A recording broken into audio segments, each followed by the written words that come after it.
Demon Emperor Chapter 533. Ang nakaraan inatake ng heart attack ang mahal na emperador. Sinabi niya na si Chupa susunod na emperador. Nabigla naman dalawang prinsipe dahil sa sinabi ng emperador. Dahil wala na daw makakalaban sa pwesto si Chupa. Natutuwa naman si Chupa dahil magiging emperador na siya ng bansa. Nagpapatuloy. Si Chupa ang magiging emperador? Hindi pwede to. Ano kaya ang pipiliin niya? Kinakabahan na ang lahat kung ano ba ang pipiliin ni Chupa. Kamahalang emperador, hindi ko to nasabi sa inyo ng maaga. Nanghiram ako ng mga tao ng Demon Simming Sekto. Malaki ang utang na loob ko sa kanila. Kailangan kong mag-report sa kanila pagkatapos ng ilang araw na to. Hindi ako pwedeng maging emperador. Hindi ko alam kung kailan ako makakabalik. Diyos lang ang may alam. Demon Simming Sekto! Alam pala nila ang tungkol dito. Magaling! Magaling! Kung taba, lagi kang mag-iingat. Huwag na huwag mong hahawakan ang hindi mo kaya kapag nasa trono ka na.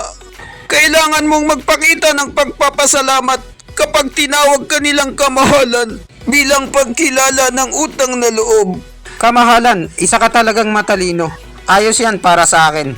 Dahil ako at saka si Taba ay may sekreto kaming pinag-usapan. Siya na ang papalit sa pwesto mo. Teka lang, hayaan niyo muna ako makapagsalita. Naging seryoso bigla ang mukha ni Chupa pagtingin sa kanya. Eepal ka pa.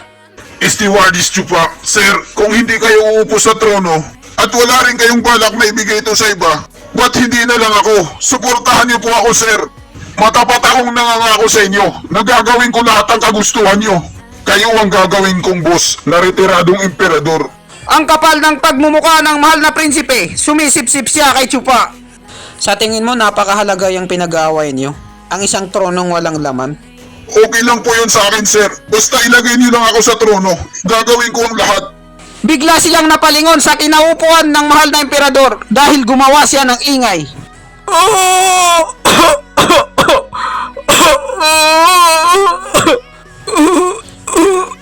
Malapit na akong mamatay. Sumuka ng 1 litrong dugo ang mahal na emperador. Chupa, isa ka talagang napakatalinong nilalang. Alam mo kung paano pumili ng tau-tauhan. At yun yung may silbi. Ang kamahalang prinsipe ay masyadong makitid ang utak. Ilang oras na lang ang bibilangin sa kanya at itatapon niyang lahat at magkakaroon ng kaguluhan. Pinapahiya ng mahal na emperador ang mahal na prinsipe sa maraming tao. Nanggigigil na siya dahil nakakahiya ang pinaggagawa sa kanya sa live streaming. Mahal na prinsipe, hindi naman sa ayoko sa'yo o kinakamuhian kita. Pero sa totoo lang, wala kang sapat na kakayahan at mabibigo ka lang sa tungkuling ito.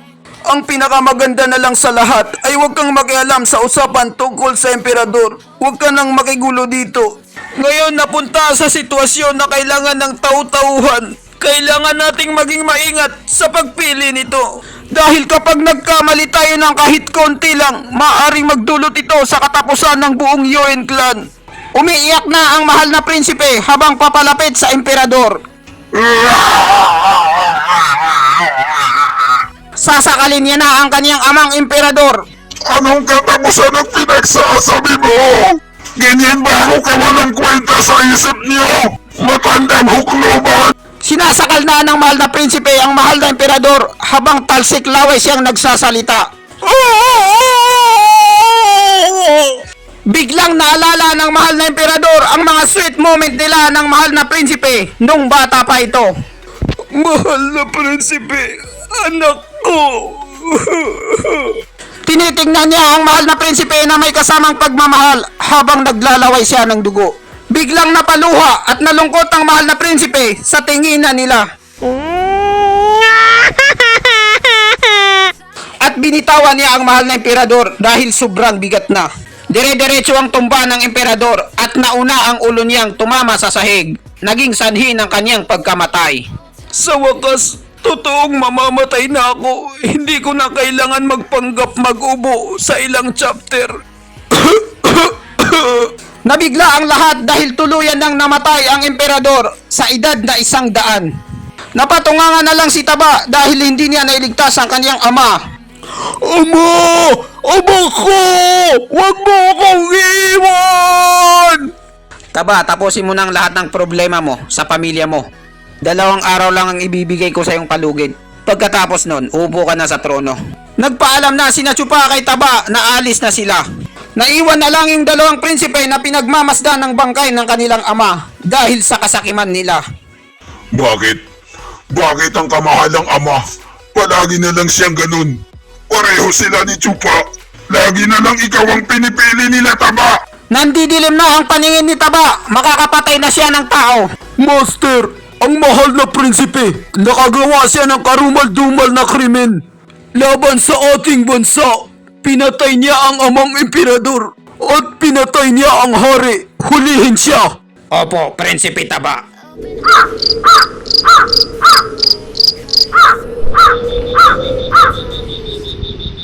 Isang maliwalas na gabi, naglalakad ang tropa ni Chupa pauwi.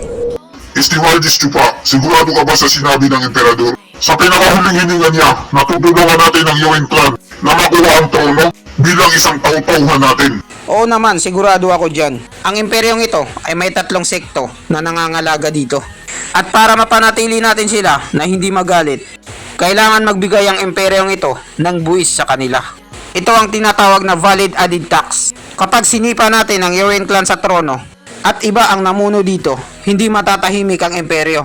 Gustuhin pa natin ito o hindi, dahil yung ibang mga tao ay hindi magbibigay ng buwis at hindi susunod. Maapektuhan nito ang mga kinokolektang buwis na ibibigay sa mga sekto. Para mapanatili natin ang katahimikan sa Luzon, kailangan ng Yuan clan pa rin ang mamuno sa bansa dahil sila ang gustong ihalal ng mga tao. Pero ang ginawa ng emperador ay labag sa kagustuhan ng 3 sekto.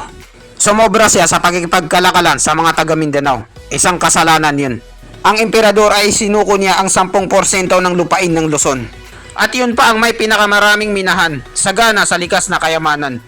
Parang ang ibig sabihin nun ay tinatanggalan niya na ng karapatan ang 3 sekto na pakinabangan nito. Ang 3 sekto ay nawala na ng tiwala sa Yuan clan. Maghanap sila sa ibang partido para gampanan ang pagiging totoong emperador. Pero mananatili pa rin itong taw-tauhan nila. Saka tayo papasok sa eksena at kukunin ang tungkulin na yun. Wow! Ang ibig mong sabihin ay ang Lolo clan ang magiging totoong emperador ng Luzon at magkukontrol sa buong lupain ng Luzon. Tama ka sa sinabi mo. May utak ka rin pala, Matandang Lee. Ipinagyabang ni Chupa ang kanyang mga plano. Inilabas ko sa social media ang digmaan natin laban sa mga mananakop para mag-trending ito at maghatak ng views. Madadagdagan ang kasikatan natin at wala nang makakapantay sa atin sa dami ng likes at comment sa buong Luzon. Ang pagiging pinuno natin ay may katuwiran na. Ang susi dito ay makontrolado natin ang lahat ng pagmamayari ng pamilya ng emperador. Lahat ng mga resorts, minahan, sundalo at commercial business at marami pang iba. Lahat ng iyon ay nasa kamay na nating lahat. Hindi rin natin kailangan ng approval ng Korte Suprema. Dahil simula ngayon, ang buong Luzon, ang imperyo ay pagmamayari na natin. Masyado akong nasisihan sa mga pinagsasabi ko. Ano bang problema ninyong 3? Parang malungkot si Parikoy at ang 2 inaanak ni Dugo, halata sa mga mukha nila. Noong namatay si Lolo, isinumpa ko na ipaghihiganti ko siya. Ngayon naubos na ang lahat ng kaaway natin. Lahat ng galit ko ay nawala na. At ang pakiramdam ko ngayon ay malungkot at nalulumbay. Ang emperador ay isang malungkot na tao. Ibinigay niya ang lahat para lang sa pamilya ng imperyo. Pero ang lahat ng pinaghirapan niya ay mapupunta na lang sa wala. Nalulungkot pala silang 3 dahil sa pagkapanalo. Tama siya. Ang hukbo ni Dugo ay nanumpa rin ng katapatan sa mahal na emperador. Pero hindi mo lubusang maisip ang isang pagtataksil kahit na nakipaglaban pa rin kami gamit ang pangalan niya. Ha ha ha ha! Napakalupit talaga ng mundo. Masyado kayong nagiging emosyon sa mga kalaban natin. Ang kalaban natin ay kalaban. Ang kaibigan natin ay kaibigan. Kung buhay pa ang mga kalaban natin ngayon, sigurado akong pinagpapatay na nila ang mga kakampi natin. Magiging masaya ba kayo na pinapanood yun? Wala talaga kayo. Napakarami niyo na hindi ginagamit ang utak para kayong tanga. Sinermo na ni Chupa yung 2 dahil masyado na silang nagdedrama.